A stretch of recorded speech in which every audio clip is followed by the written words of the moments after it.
Selamat malam Bapak Ibu Jemaat Sektor Pelayanan 1 sampai dengan Sektor Pelayanan 9. Tiba saatnya kita akan memulai ibadah keluarga di malam ini. Tetapi sebelum kita memulai, kita bersaat teduh sejenak.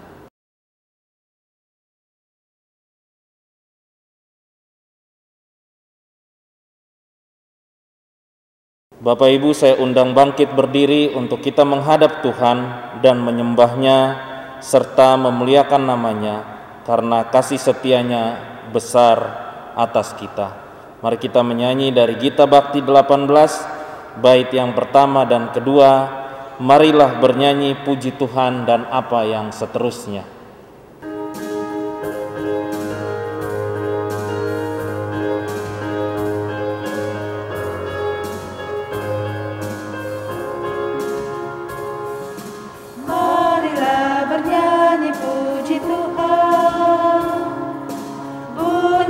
Seruling dan sasando, pujilah Dia di atas tahtanya yang mulia. Puji Dia hai segala yang bernafas. Pujilah Tuhan yang maha tinggi dan maha kuasa.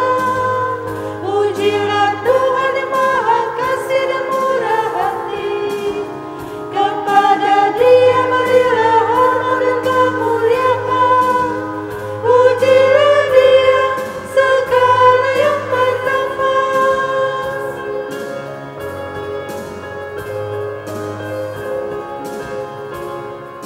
Marilah bernyanyi sukacita, pukul totoh buang dan korintah. Pujilah Dia, agungkan Tuhan semesta alam. Puji Dia hai segala yang bernafas. Pujilah Tuhan yang maha tinggi dan maha kuasa. Pujilah Tuhan yang maha kasih dan murah hati. Kepada Dia berilah hormat dan kemuliaan. Pujilah Dia segala yang bernafas. Mari kita satu di dalam doa. Ya Tuhan Yesus, Juru Selamat yang hidup, kembali lagi kami datang di hadirat-Mu ya Tuhan Yesus, Juru Selamat yang hidup. Di malam hari ini kami boleh bersekutu memuji dan memuliakan nama-Mu lewat ibadah keluarga secara daring.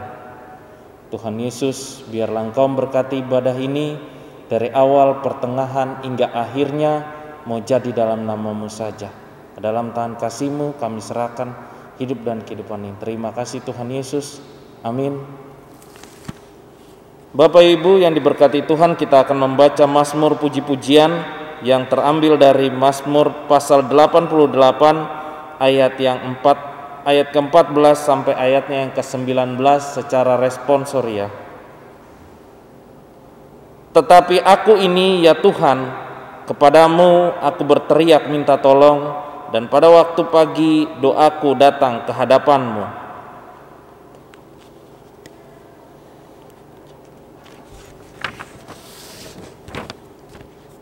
Aku tertindas dan menjadi inceran maut sejak kecil. Aku telah menanggung kengerian daripada-Mu, aku putus asa.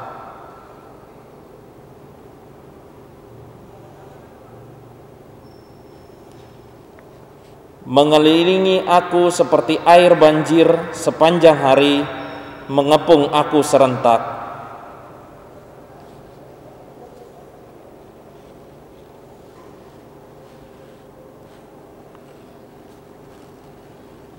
Jemaat sekalian, untuk meresponi Mazmur puji-pujian dan mempersiapkan hati dan pikiran kita masuk di dalam pembacaan dan perenungan firman Tuhan, kita menyanyi dari kitab suci Hartaku.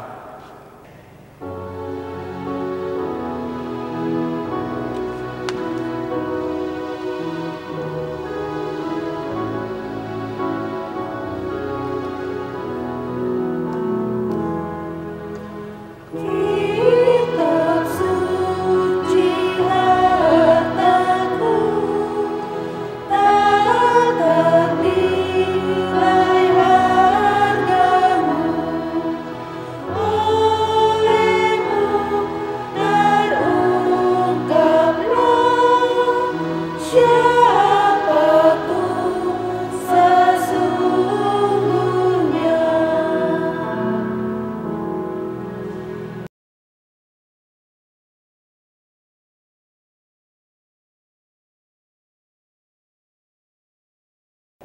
Bapak Ibu Jemaat Sektor 1 sampai dengan 9, kita akan masuk dalam pelayanan firman Tuhan.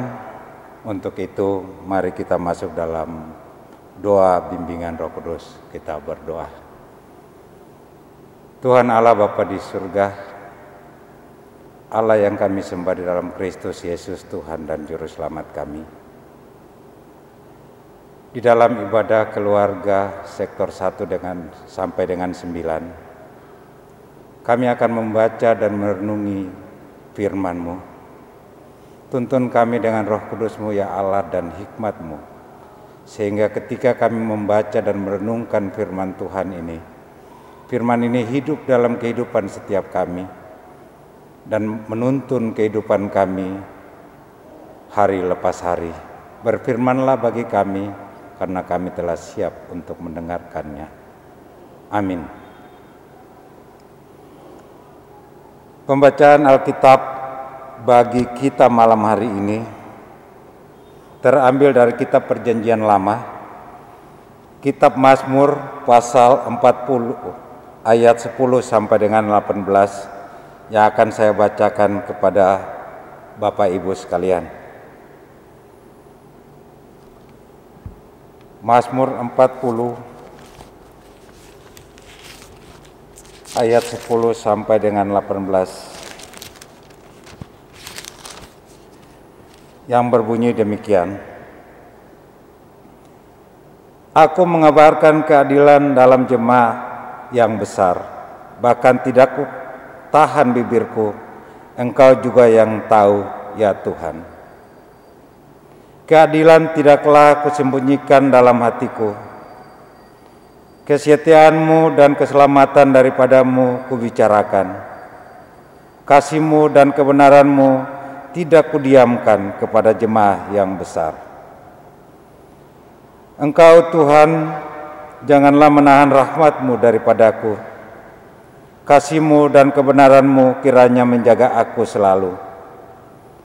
Sebab malapetaka mengepung aku sampai tidak terbilang banyaknya. Aku telah dikejar oleh kesalahanku sehingga aku tidak sanggup melihat. Lebih besar jumlahnya dari rambut di kepalaku sehingga hatiku menyerah. Berkenanlah kiranya Engkau ya Tuhan untuk melepaskan aku. Tuhan, segeralah menolong aku. Biarlah mendapat malu dan tersipu-sipu mereka semua yang ingin mencabut nyawaku. Biarlah mundur dan kena noda mereka yang mengingini kecelakaanku. Biarlah terdiam karena malu mereka yang mengatai aku syukur, syukur. Biarlah bergembira dan bersukacita karena Engkau semua orang yang mencari Engkau. Biarlah mereka yang mencintai keselamatan daripadamu tetap berkata, Tuhan itu besar. Aku ini sengsara dan miskin, tetapi Tuhan memperhatikan aku. Engkaulah yang menolong aku dan meluputkan aku. Ya Allahku, janganlah berlambat. Demikianlah firman Tuhan. Berbahagialah semua orang yang mendengarkan firman Tuhan dan melakukannya. Terpujilah Tuhan Yesus. Haleluya.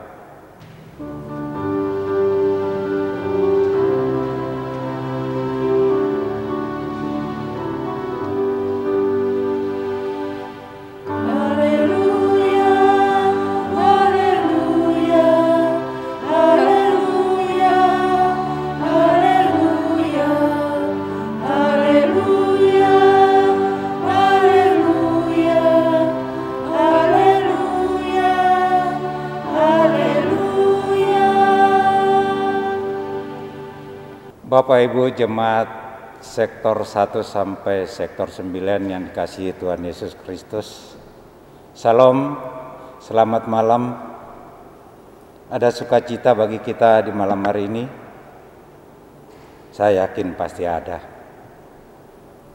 Dalam pembacaan firman Tuhan yang terambil dari kitab Perjanjian Lama, kitab Mazmur pasal 40 ayat 10 sampai dengan 18. Keterangan tentang Mazmur ini hanya ditulis untuk pemimpin biduan Mazmur Daud. Artinya, kemungkinan besar Mazmur ini ditulis berdasarkan pengalaman hidup Daud. Selanjutnya pada bagian bawah Alkitab lain merujuk pada Mazmur 70 ayat 2 dan 6. Pada Mazmur ini ditulis keterangan yang lebih jelas, yaitu untuk pemimpin biduan dari Daud pada waktu persembahan korban peringatan. Berdasarkan keterangan itu, baiklah kita mencari tahu apa yang dimaksudkan dengan korban peringatan. Korban peringatan disebut juga dengan korban sajian cemburuan, yaitu suatu korban peringatan yang mengingatkan kepada kedurjanaan. Itu ada di Bilangan pasal 5 ayat 1 sampai dengan 8, Bilangan 5 ayat 11 sampai dengan 18, yang bercerita tentang istri seseorang yang berselingkuh. Kemudian datang roh cemburu kepada sang suami, dan sang suami itu membawa istrinya itu kepada seorang imam. Dan imam itu melakukan korban cemburu. Korban cemburu di sini mau mengangkat bahwa kecemburuan yang dilakukan oleh sang suami terhadap istrinya harus dilakukan suatu upacara korban yang mengingat pada kedurjanaan. Saya tidak mengangkat mengenai korban ini, tapi berdasarkan keterangan ini, besar kemungkinan bahwa pemazmur ini berhubungan dengan peristiwa Daud dan Batseba. 2 Samuel 11 ayat 1 dan 27. Bapak Ibu yang dikasihi Tuhan Yesus Kristus, saya ingin menerangkan secara pintas bagaimana arti firman Tuhan dari ayat 10 sampai dengan 18. Ayat 10 dan 11, Daud bersaksi tentang kebesaran Tuhan dalam jemaah yang besar, sebagai kesaksian bahwa Daud mengalami keselamatan Tuhan yang ia sembah. Ayat 12 dan 14 adalah permohonan supaya Tuhan jangan menahan rahmat, kasih dan kebenarannya, tetapi melepaskan dan menolong Daud. Ayat 13, Daud merasa dikejar-kejar bukan saja oleh musuh yang kelihatan, tetapi oleh rasa bersalah, sehingga ia mengalami malapetaka.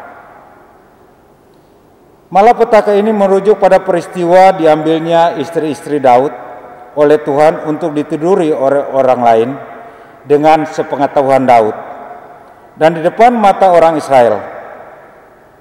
Kematian anak Batseba dari Daud sampai peristiwa saling bunuh antara keturunan Daud. Inilah yang membuat Daud dikejar-kejar oleh rasa berdosa atau rasa bersalah. Itu ada dalam 2 Samuel pasal 12 ayat 10 sampai dengan 13. Ayat 15 dan 16 menggambarkan keberadaan musuh-musuh Daud yang memang menunggu-nunggu bila mana Daud mati atau celaka, maka mereka akan bersorak-sorak. Ayat ke-17, sebaliknya dari itu, orang yang mencari keselamatan dari Tuhan akan bergembira dan bersukacita.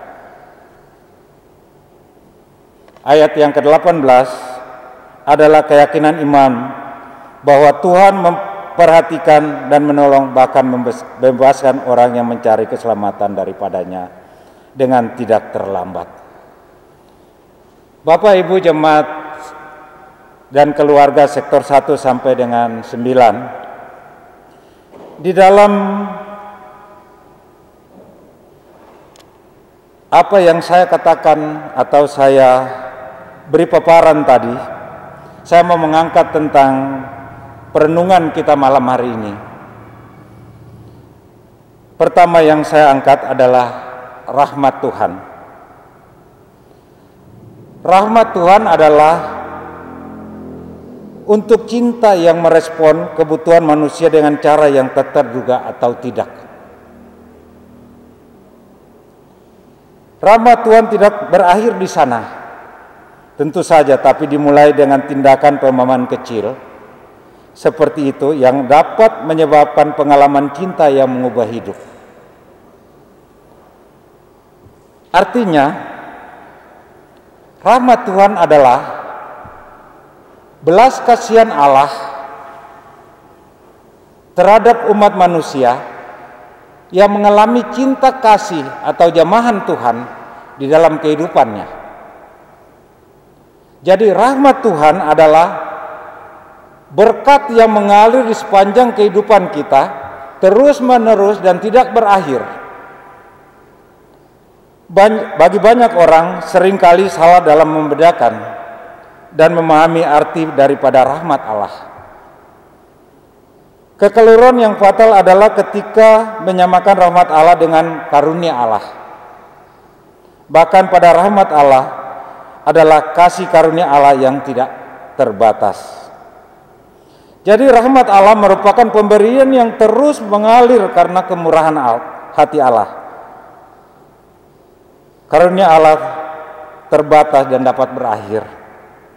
Tapi kasih karunia Allah tak terbatas dan tak pernah berakhir. Sekalipun upaya manusia untuk memisahkan diri dari rahmat Allah. Perenungan yang kedua, saya mengangkat tentang dosa yang membelenggu yang melahirkan kekhawatiran. Rasa bersalah dan doa mohon pengasihan Tuhan yang sedemikian membuat kita terpanggil untuk menelusuri apa sebenarnya yang disesalkan Daud. Peristiwa Daud dan Batseba 2 Samuel 11 ayat 1 sampai 27 yang tadi saya telah paparkan di awal ternyata memakan tidak hanya nyawa Uria, suami Batseba, tetapi juga anak pertama yang dilahirkan Batseba bagi Daud. Ketika Raja Daud ditegur Nabi Nathan, Tuhan melalui Nabi Nathan menekankan bahwa membiarkan sesama umat Tuhan mati di tangan orang kafir adalah suatu penghinaan dan penistaan bagi Tuhan. 2 Samuel 12 ayat 9. Tidak berhenti sampai di situ. Anak pertama Batseba dari Daud yang tidak tahu apa-apa pun akhirnya mati menanggung tulah. 2 Samuel 12 ayat 15 sampai 19. Rasa bersalah atas dua nyawa inilah yang sepertinya membuat Daud tidak berhenti dikejar rasa bersalah dan terus menerus memohon pengampunan Tuhan. Bapak Ibu jemaat yang dikasihi Tuhan, hampir semua kita pernah melakukan kesalahan atau berbuat dosa. Sedemikian rupa yang membuat kita merasa seperti masih dikejar-kejar. Dosa atau kesalahan yang kita lakukan bisa jadi memang merupakan masalah serius dan berdampak parah. Tidak hanya bagi kita sendiri tetapi bagi orang lain. Mungkin sama seperti Daud, kita pun pernah memohon kepada Allah, berpuasa dengan tekun, menghukum diri dan sebagainya. Tetapi kita tetap mendapat hukuman Tuhan. Apakah tindakan kita harus kita lakukan ketika persoalan Daud sudah datang kepada Tuhan memohon pengampunan dengan kesungguhan hati, namun Daud tetap mengalami hukuman Tuhan. Jika kita sudah memohon ampun sedemikian rupa bagi Tuhan, tetapi Tuhan tetap menghukum, apa sebaiknya kita lakukan dan bagaimana kita menyikapi keputusan Tuhan itu? Ini persoalan yang kita hadapi di dalam kehidupan kita, bahkan berjemaat kita. Saya mengutip 1 Yohanes pasal 1 ayat 8 dan sampai dengan 9 yang berkata demikian. Jika kita berkata bahwa kita tidak berdosa, maka kita menipu diri kita sendiri, dan kebenaran tidak ada di dalam kita. Jika kita mengaku dosa kita, maka Ia adalah setia dan adil, sehingga Ia akan mengampuni segala dosa kita dan menyucikan kita dari segala kejahatan kita. Banyak orang berpikir bahwa kalau mereka berbuat dosa, seiring dengan berjalannya waktu, maka dosanya pun telah selesai dan beres dengan sendirinya. Tetapi Alkitab tidak pernah mengatakan demikian. Pengampunan dosanya dapat terjadi melalui sebuah pengakuan. Jika kita mengaku dosa kita, maka Ia adalah setia dan adil. 1 Yohanes pasal 1 ayat 9a. Pengampunan tidak dapat secara otomatis, tetapi harus melalui sebuah pengakuan secara pribadi. Bagi orang Kristen yang percaya kepada karya Kristus di kayu salib, memiliki jaminan pengampunan dosa.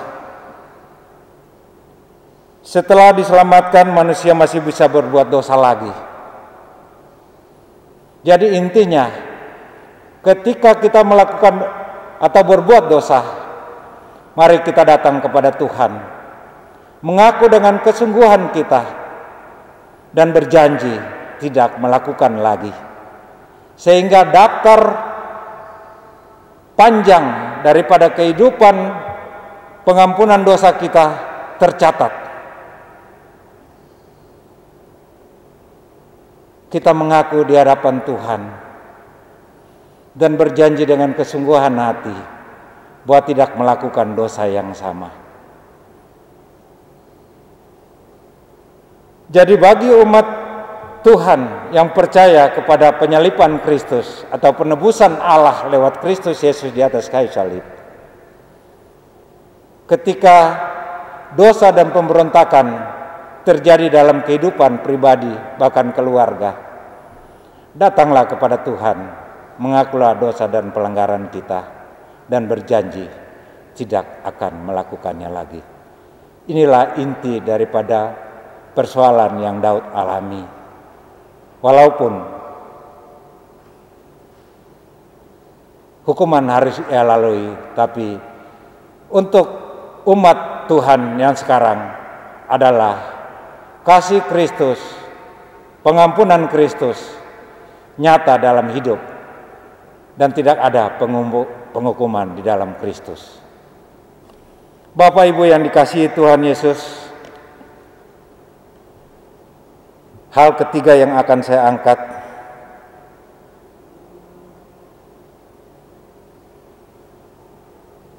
dengan berjudul Pasti Tuhan Menolong.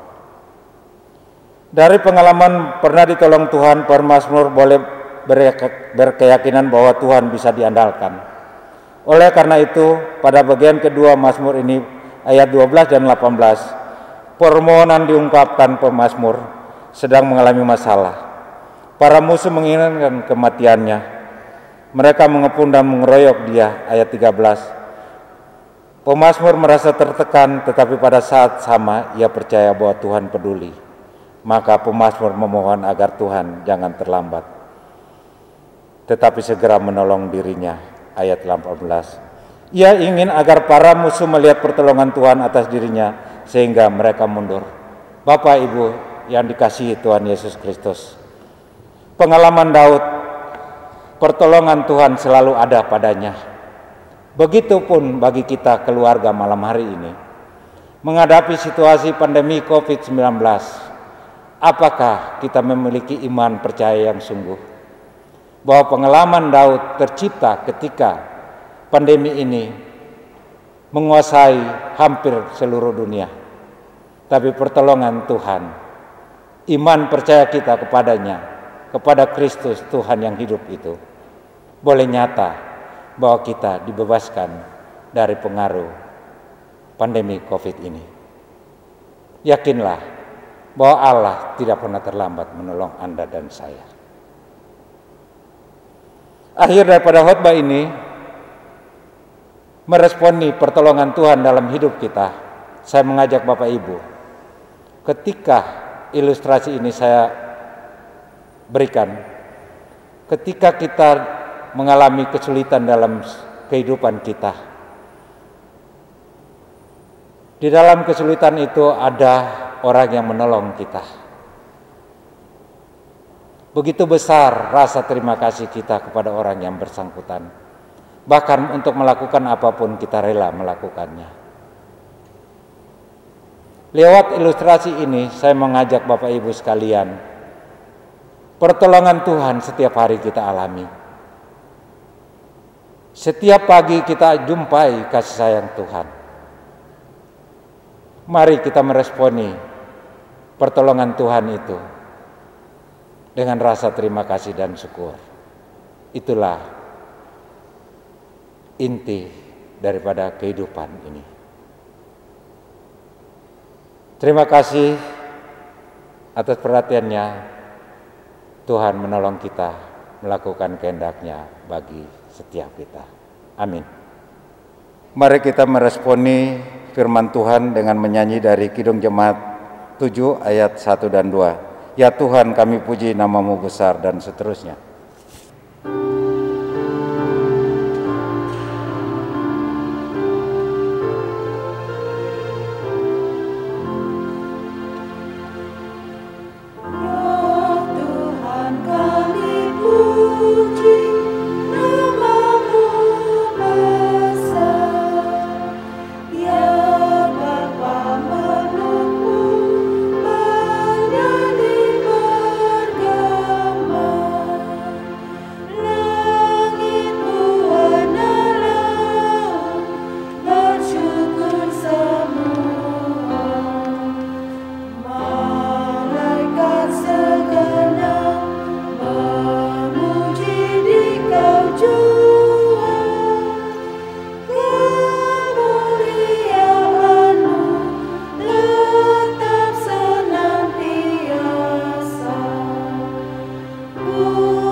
Bapak Ibu, mari kita masuk dalam doa syafaat.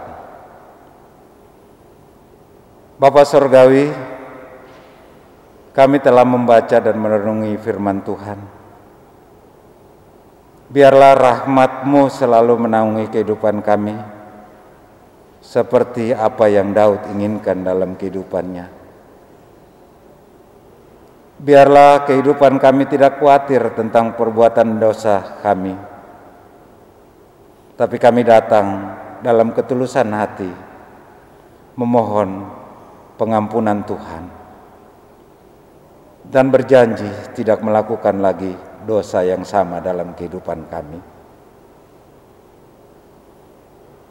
Dan kami juga percaya sungguh Tuhan, ketika kami berharap akan kasih dan kuasa-Mu dalam kehidupan kami tidak dipermalukan.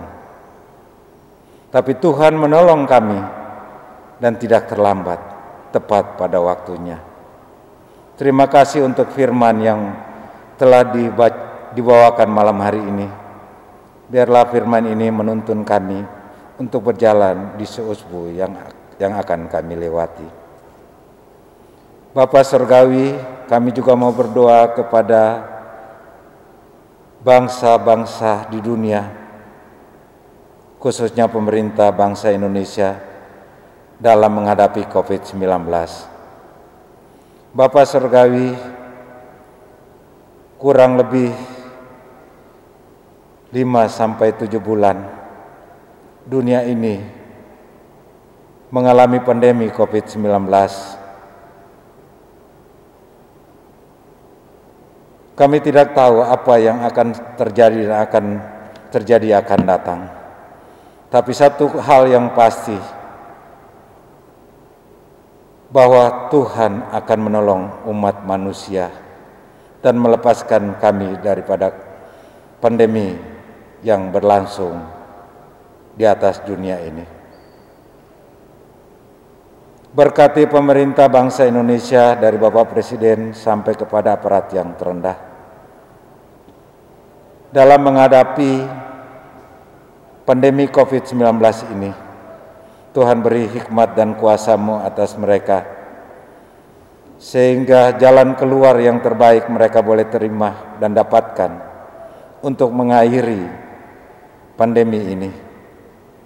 Usaha pemerintah untuk mendapatkan vaksin yang rencananya di bulan Desember akan disuntikan kepada rakyat kami. Tuhan berkati, Tuhan buka jalan,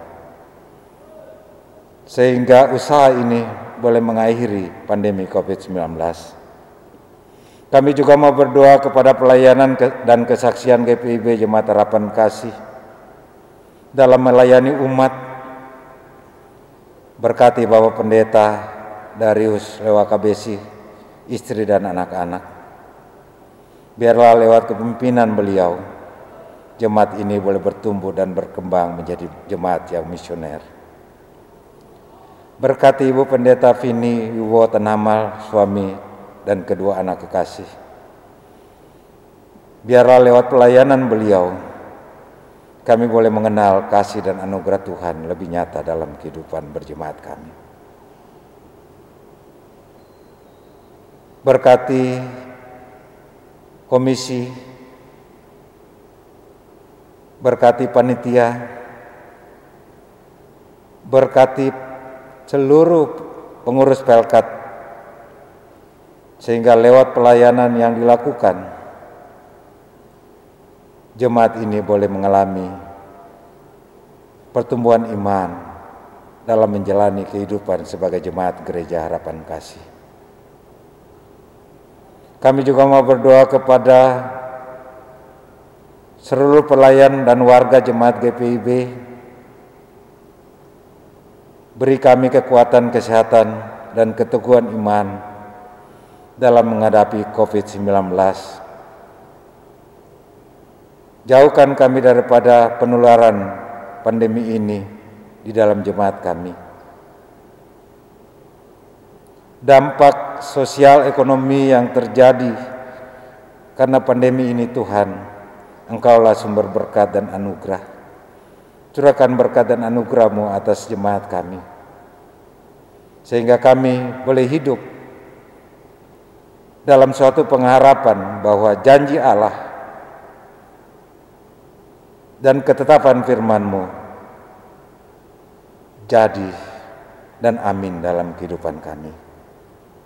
Kami juga mau berdoa kepada dokter dan tenaga medis yang merawat pasien-pasien penderita COVID-19. Tuhan beri mereka ketekunan. Tuhan tutup bungkus mereka dengan kuasa-Mu. Sudah banyak korban yang terjadi di antara mereka. Tuhan, lindungilah mereka. Lalu kami serahkan tenaga medis ini ke dalam tangan Tuhan. Kami juga mau berdoa kepada Majelis Sinode GPIB yang sedang berproses dan berkarya. Tuhan berkati fungsionaris Sinode GPIB. Biarlah lewat apa yang mereka lakukan, kekhawatiran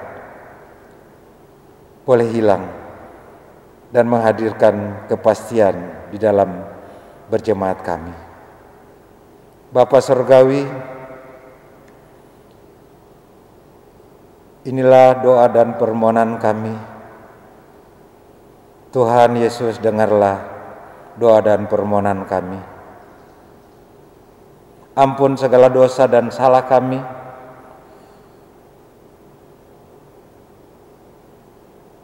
Dan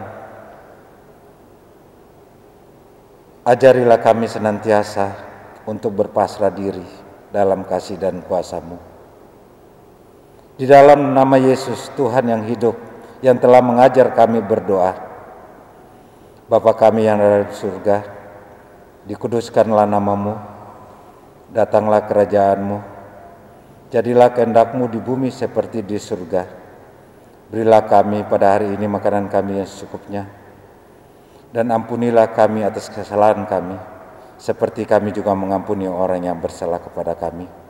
Dan janganlah membawa kami ke dalam pencobaan, tetapi lepaskan kami daripada yang jahat.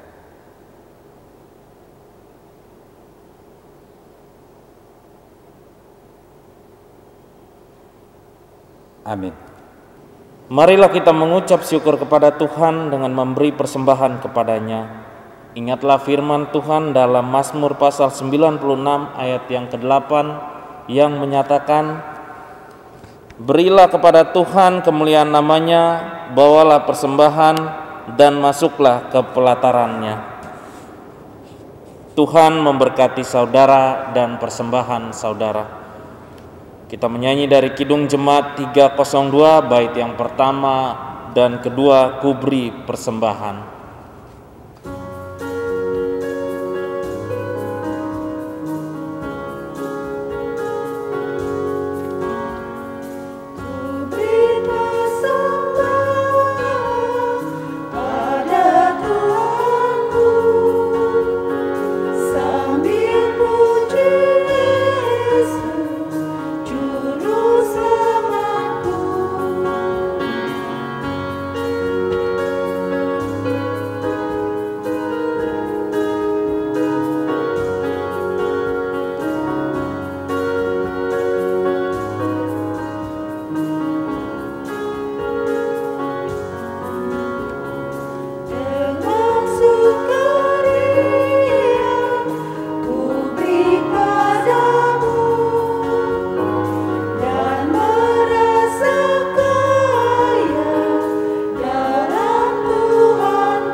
Bapak Ibu sekalian, saya undang bangkit berdiri untuk menyerahkan persembahan kita kepada Tuhan dalam doa syukur.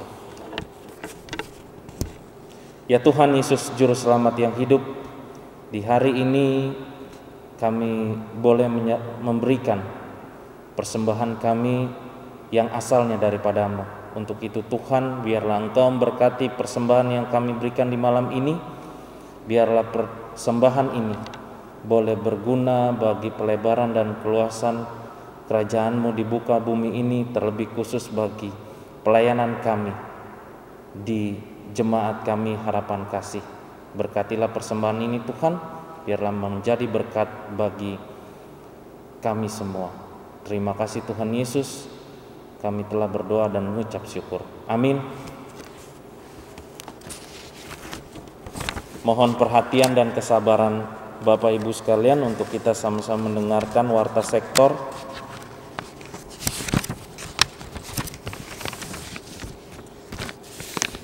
Ibadah Minggu tanggal 27 September 2020 akan dilaksanakan satu kali pada pukul 8, dilaksanakan secara luring dan daring. Ibadah keluarga pada tanggal 30 September 2020 akan tetap dilaksanakan secara daring. Demikian Warta Sektor di malam hari ini. Atas perhatiannya kami ucapkan terima kasih. Tuhan Yesus memberkati. Jemaat, saya mengundang berdiri. Kita masuk dalam amanat pengutusan. Pergilah, beritakanlah Injil melalui hidup dan karya sehari-hari berdasarkan firman Tuhan yang telah kita dengar. Mari kita menyambut amanat pengutusan ini dengan menyanyi dari Kidung Jemaat 446 ayat 1, Setialah.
Jemaat yang dikasihi Tuhan Yesus Kristus,